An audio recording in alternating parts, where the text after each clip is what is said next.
Alright, time flies when you have fun. It's time for episode 4 of our Master the Art of DAZ photo blends. And in today's episode, we're going to be covering Overcast magic. Before we start, I want to just thank you guys for the incredible feedback we've gotten so far. I really appreciate all your comments, taking your time, guys, to, write what you think and all that. And it just means a lot to me that what I do matters and really helps you guys. It just makes my day. Thank you so much for your kind comment.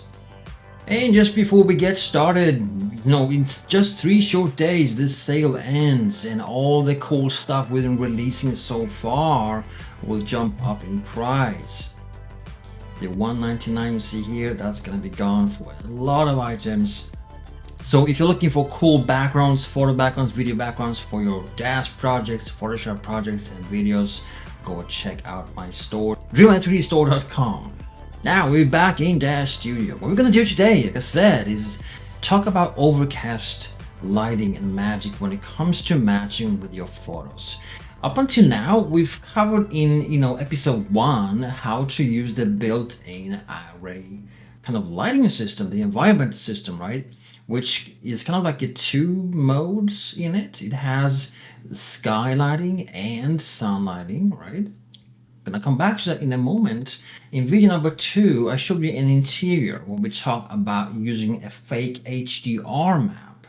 By the way, we're gonna be covering real HDR maps in an upcoming video as well. But stepping back from that, I'm gonna be showing you these 2 methods, which we covered in video number 1 and 2 in today's video, but with a twist. All right.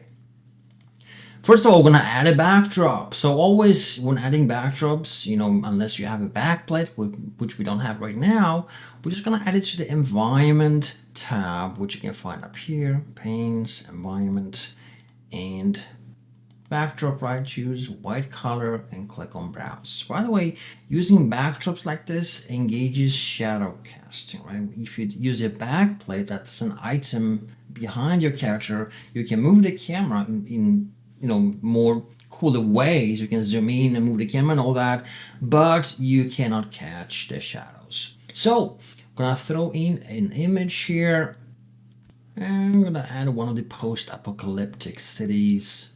This one here looks pretty overcast right where the camera is, right? There's no additional lighting. This one here even more so. Let's use that one instead. Cool. Now when we have that on now, you can see that sunshine is not cutting it, right? We cannot use sunshine in here.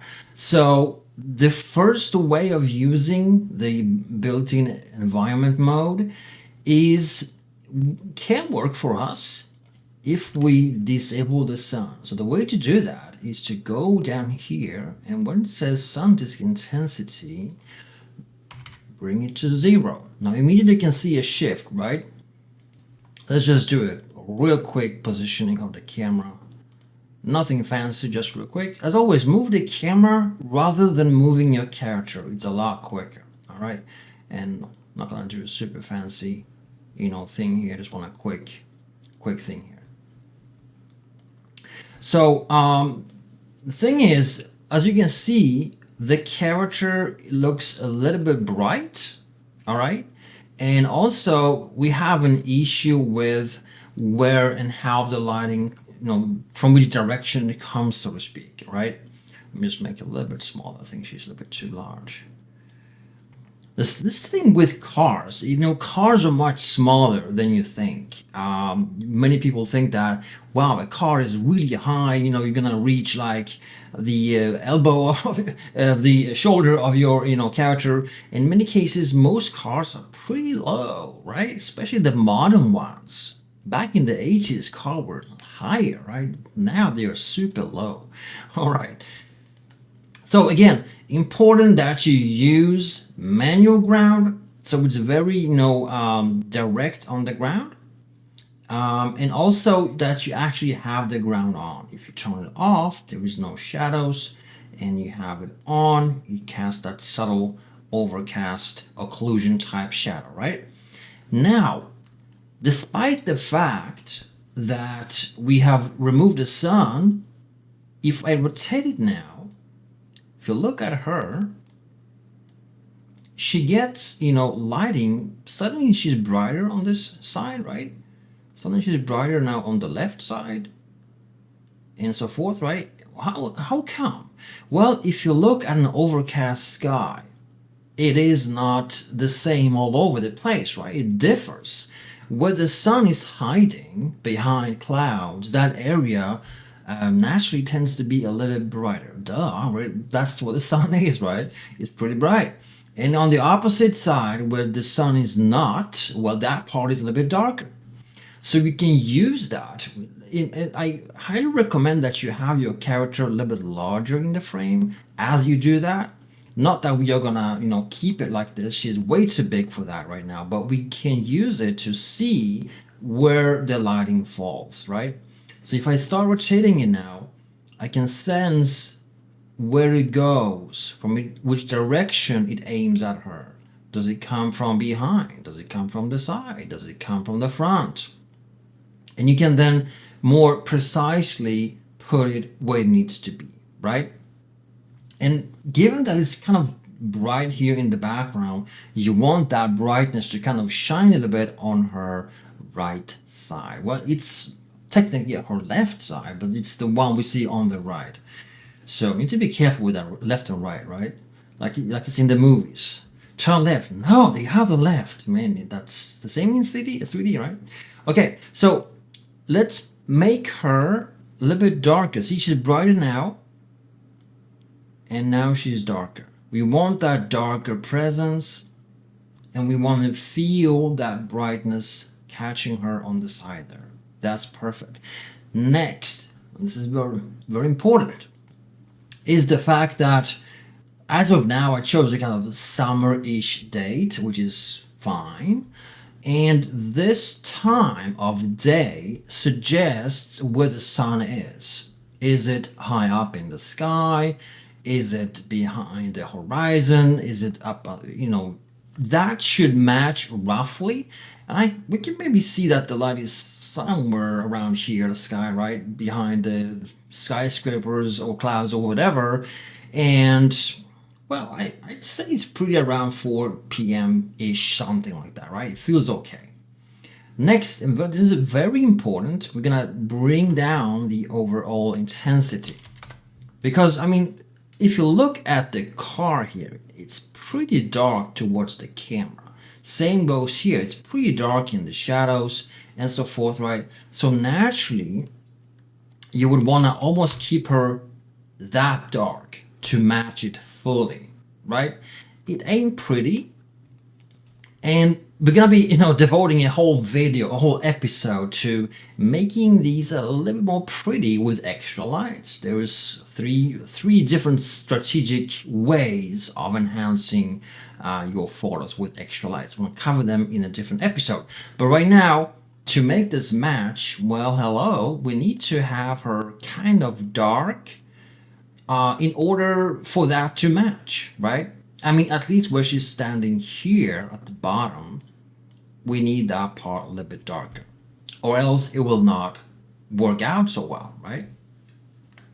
The ground, given it's a little bit, Hollywood wet, so to speak, we can add a little bit of reflectivity, use just gray, mid, something like that. Maybe a little bit of warmth because it's sunshine here. Hidden, a little bit in reflections, and I'm gonna increase that slightly to get a little bit of that going on. Maybe a little bit brighter. Let's see. Yeah, it's very subtle. We can barely see it, but it's kind of dark in here, right? So I'd say it's pretty okay. Yeah. All right. So that's that. And you can always go brighter to see more of that, right? And you can barely notice that. See, it's there. It's fine. Cool. So this is one way of using, of getting outdoor overcast light. And remember in the first video I said the easiest way, that's what we started with. It's when you have sunshine, because overcast is a little bit more difficult to light. Why? Because when you have direct sunshine, everything in an image looks kind of the same. I mean, there's brightness and there's shadows, right? And looks kind of the same all over the place. What happens when you have overcast is that the camera suddenly picks up a lot more data in the shadows, right? These areas suddenly are much brighter and everything starts to kind of flow through the image, and here it's darker, here it's brighter, and so forth and so forth. And sometimes it shifts color depending on which angle you look at it, and just a whole different animal, so to speak, right? So that's why what I mentioned in the first video, that when you have sunshine, it's a lot easier in most cases, right?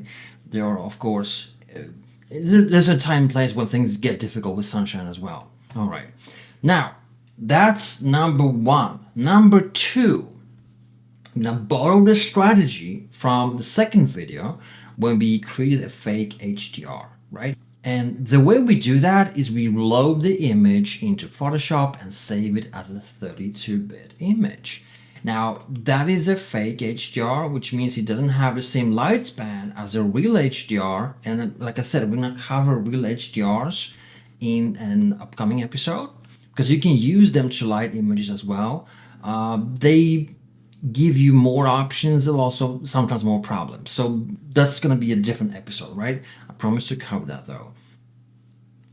And by the way, what I just said, that's kind of like the cornerstone of everything I teach. It's that nothing is just perfect. Everything is just a technique that will have its own pros and its own cons, and it will help you in some ways and might create some issues in other ways or situations, right? Now, and so here's our beloved image in Photoshop, and as always I'm going to just change the mode to 32-bit and scale it down, because we don't need that resolution when just doing the lighting, at least not in DAZ Studio. Right, that is that. I'm gonna save that as HDR underscore HDR light. Save. All right, let's get back to DAZ Studio.